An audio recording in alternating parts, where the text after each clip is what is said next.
अखण्डमण्डलाकारं सर्वव्याप्तं येन चराचरं पदं दर्शितं तस्मै श्रीगुरुवे नमः। तस्मै श्रीगुरुवे नमः। बड़े ही सौभाग्यशाली जीव जो हमें ये मनुष्य जीवन मिला है। मनुष्य जीवन तो मिल जाता है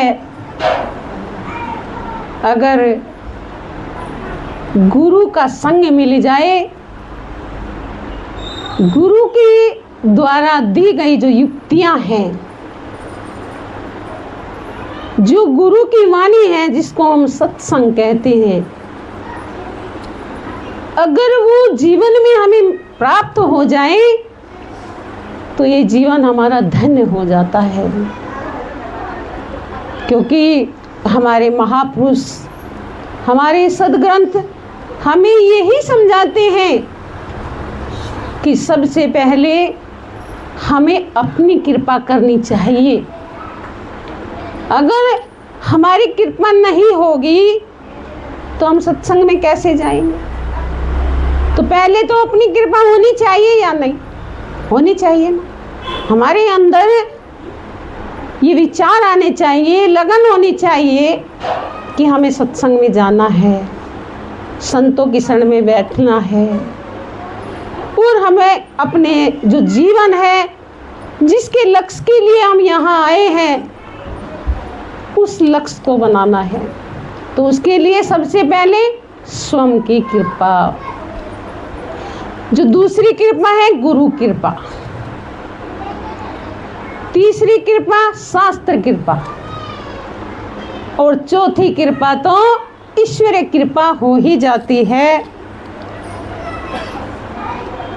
जब गुरु कृपा हो जाए। तो अगर गुरु कृपा नहीं है, आप गुरु के सानिध्य में नहीं हैं, तो कृपाएं कैसे आएंगी? कैसे इस जीवन का उद्धार होगा जो आप आदि अनादि काल से बार बार ही हम गर्भ में वास कर रहे हैं। बड़े भाग मानुष तन पावा, सुर दुर्लभ ये संतन गावा। संतों ने भी इस मनुष्य जीवन की महिमा गाई है, लेकिन हम विचार ही नहीं करते कि हम करने के लिए यहाँ इस संसार में क्या आए थे और करने में क्या लगे हुए हैं। और जिस समय हमें होश आता है उस समय हमारे पास समय नहीं होता, और जब समय ही नहीं फिर क्या करोगे? फिर तो वही सजा मिलेगी ना जो बीज तुमने लगाया होगा, जो बीज बोया होगा आपने, जो कर्म आपने किए होंगे। और दोष लगाते हैं हम भगवान पर। कभी हम अपने गृहमान में झांक करके देखते हैं कि हम अच्छी राह पर चल रहे हैं कि बुरी राह पर चल रहे हैं? तो सुधार तुम्हारा कोई और करेगा क्या? हम स्वयं करेंगे? अपने आप करना ना। महापुरुष तो आते हैं, हमें समझा करके चले जाते हैं, लेकिन हम उनकी वाणियों को अपने हृदय में कितना उतारते हैं, ये समझना है। यही तो सत्संग की महिमा है। संत तो चल चल करके हमें ये ज्ञान गंगा का प्रसाद बांटते हैं। तन धोने के लिए तो आप चले जाओगे, गंगा नहाया होगे, जमुना नहाया होगे, तीर्थों में चले जाओगे, लेकिन इस मन को कैसे धोओगे जो तुम्हारा मन अनंत जन्म से मलिन हो चुका है, आवरण पर आवरण चढ़ चुके हैं, उसको कैसे धोओगे? जो ये हमारा अंतःकरण मलिन हो चुका है, इसको कैसे शुद्ध करोगे? बिन सत्संग विवेक न होई, हरि कृपा बिन सुलभ न सोई। तो बिना सत्संग में जाए क्या हमारे अंदर सुधार आ जाएगा? अगर आप स्कूल नहीं जाओगे तो क्या बच्चा अपने लक्ष्य को प्राप्त कर लेगा क्या? तो स्कूल तो जाना होगा ना। जाएगा, पढ़ाई करेगा, मेहनत करेगा, तभी ही वो अपनी मंजिल को प्राप्त कर सकता है। ऐसे ही हमारा अध्यात्म है। अध्यात्म हमें क्या सिखाता है कि मनुष्य जीवन तुझे मिला है, ईश्वर ने बहुत अच्छी कृपा तुझ पर की है कि आज हम मनुष्य जीवन में हैं। नहीं तो जो कुत्ते, बिल्ली और जितनी योनियां हैं, देख लीजिए, क्या वे सत्संग सुनते हैं? क्या सुनते हैं? नहीं सुनते ना, क्योंकि आपको ईश्वर ने बुद्धि दी है विचार करने के लिए। उनमें बुद्धि नहीं है, ज्ञान सब में है, लेकिन बुद्धि नहीं है। इसीलिए इस मनुष्य जीवन को सुदुर्लभ कहा है संतों ने कि ये सुदुर्लभ है। इसलिए कहते हैं संत शरण में बैठकर ब्रह्म विचार कीजिए, जानिए कि मैं कौन हूँ, कहाँ से मैं आया हूँ, कहाँ मुझे जाना है, मेरा लक्ष्य क्या है। ये लक्ष्य थोड़ी ना है कि सुबह उठ गए, खाना पीना, ये भोग काम वासना उसमें लगा रहता है जी। क्या यही लक्ष्य है कि मानव का?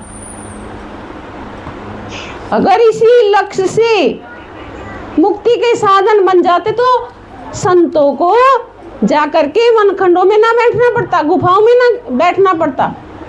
यहाँ तो भगवानों ने भी आकर के तपस्याएं की हैं, वे भी संतों की शरण में गए हैं। और बड़े बड़े ऋषि जो गुफाओं में बैठ गए, जिन्होंने अपने शरीर तक को गला दिया है, किसके लिए?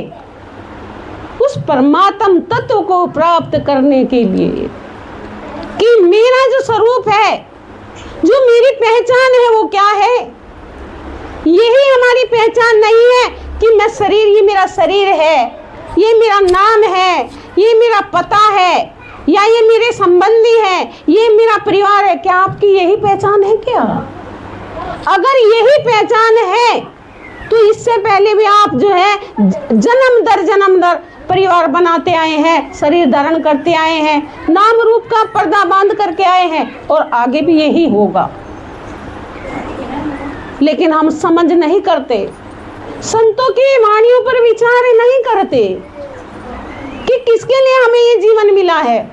ये नहीं है कि हमें परिवार नहीं पालना चाहिए या नहीं बना, सारे कार्य करने चाहिए, लेकिन करते हुए हमें उस परम तत्व को भी जानना चाहिए जो मेरी वास्तविक पहचान है। कौन हूं मैं?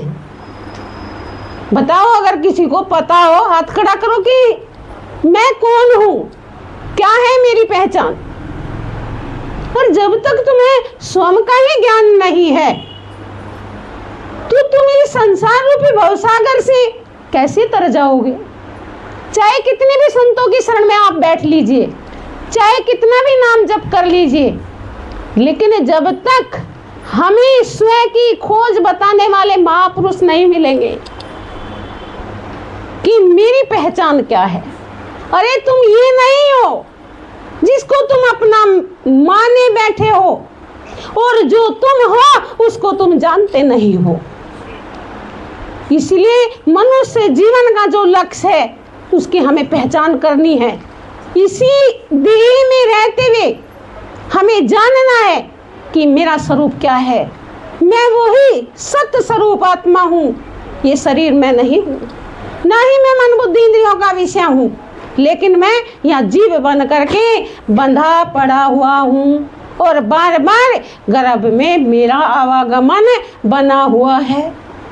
क्यों? क्योंकि हमें जो ये संसार ये दिखाई दे रहा है तुम्हें, यहाँ संतों ने कहा, उमा कहूँ मैं अनुभव अपना, सत्य हरि भजन जगत एक सपना। ये जागृत का सपना है जिसमें आप सब खोए हुए हैं। जैसे जागृत है ऐसे ही सपना तुम देखने लगते हो तो जागृत लय हो जाता है। जागृत कहाँ दिखाई देता है? लेकिन जब सपने से भी तुम जाते हो गहरी अवस्था में, ना जागृत का तुम्हें होश है, ना स्वप्न का तुम्हें होश है, और जब गहरी अवस्था में जाते हो तो उसके भी जानने वाले तुम हो। तो तीनों अवस्थाओं के जानने वाला कौन है? तीन अवस्थाओं से भी न्यारा मैं हूँ साक्षी भूप। कोई जाने रे, कोई बिरला ही स्वयं की खोज करके इस संसार से छूटता है, सभी नहीं छूटते। लेकिन आज देखो, वास्तव में आज जो है पूर्णिमा, ये साधना पूर्णिमा है, और आज यहाँ हमारी भक्त पिंकी के यहाँ सत्संग। ये सौभाग्य है इनका कि आज यहाँ इन्होंने सत्संग का प्रोग्राम रखा है।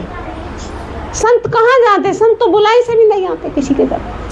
तो ये तो बहुत बड़ी कृपा है कि इन पर जो ये कृपा हुई है, और सत्संग का संग इनके द्वारा आप सबको भी सुनने के लिए मिल रहा है और संतों का दर्शन हो रहा है।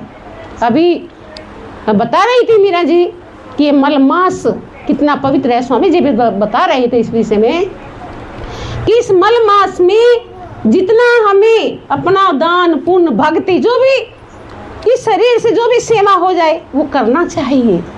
वो तुम्हारा है, बाकी तो सब छूट जाना है। यहाँ हम लेके ही नहीं आए थे कुछ जो लेके जाएंगे, यही तो मिला था और यही छोड़ करके चले जाएंगे। क्या लाए थे जिस दिन पैदा हुए थे? जिस दिन तुम मरोगे ना, ये शरीर भी क्या है, एक राख का ढूला बन जाएगा। ये भी तुम्हारा साथी नहीं है जिस पर तुम इतना अहंकार करते हो, जिस पर तुम इतना घमंड करते हो। तो तुम्हारा है क्या यहाँ, जिसके लिए तुम दुखी सुखी हो? इसलिए उस सुखानंद को ढूंढिए, उस सुख में आत्मा में जाइए, जानिए अपने स्वरूप को और कीजिए इसी मनुष्य जीवन में अपना कल्याण, जिसके लिए हमें ये जीवन मिला है। नहीं तो दर बे दर की ठोकरें अनादिकाल से खाते आ रहे हैं और खाते रहेंगे जब तक मुक्ति का जतन ना करोगे। यही संत महापुरुष हमें समझाते हैं, लेकिन उनकी बातों को हम समझ नहीं पाते। तो देखो गुरु हमें क्या बात बताते हैं, देखो थोड़ी सी जो लाइन है थोड़ा समझें क्या कहते हैं। गुरु सत मार्ग बतलाए बतलाए, कोई बिरला ही वहाँ जाए। गुरु सत मार्ग बतलाए बतलाए, कोई बिरला ही वहाँ जाएगा। सब अंधकार को दूर भगावे, सब अंधकार को दूर भगावे, सर्व से छोड़े शरण जो आवे, सर्व से छोड़े शरण जो हमें गुरु परमेश्वर से मिलाए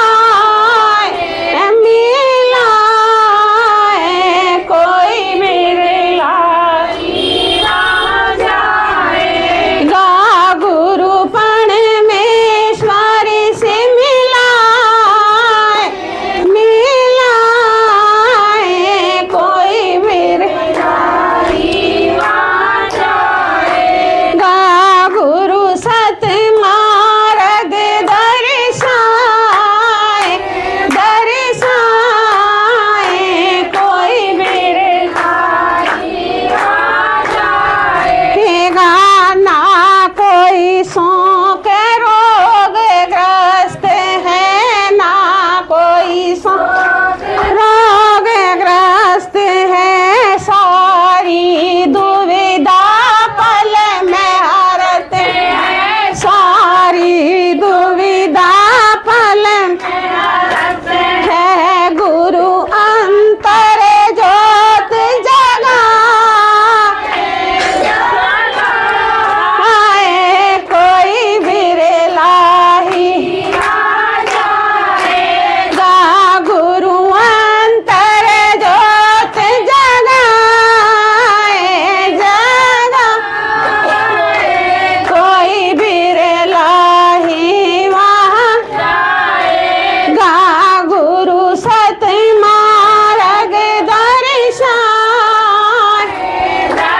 दर्शाए, कोई बिरला ही वहाँ जाएगा। क्या करते हैं गुरुदेव? अब सुनो अगली कली में गुरुदेव क्या करते हैं हमारे साथ, क्या करते हैं।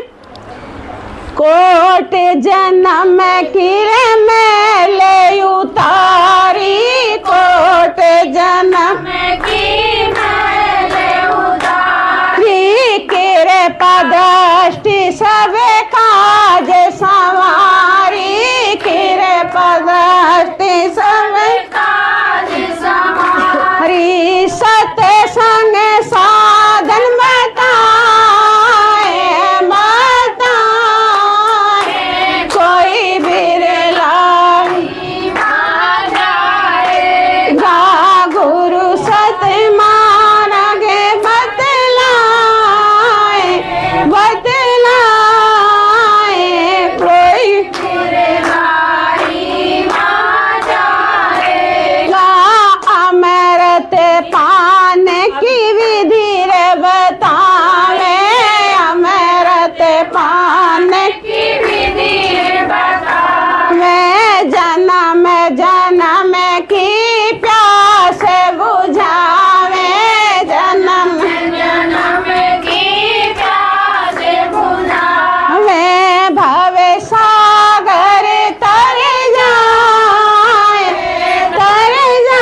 कितनी बड़ी है गुरु की महिमा कि जो हमें परमेश्वर से कौन मिलाता है। अगर हम गुरु की शरण में नहीं हैं तो ईश्वर की प्राप्ति नहीं होगी, चाहे तुम लाख जतन कर लो। गुरु ही, क्योंकि गुरु जान लेता है तभी तो जन्माता है। अगर ना जाने तो कैसे जन्माएगा। तो देखो कहते हैं ना, गुरु गोविंद दो खड़े काके लागू पाए, अरे बलिहारी गुरु आपनो गोविंद दियो बता।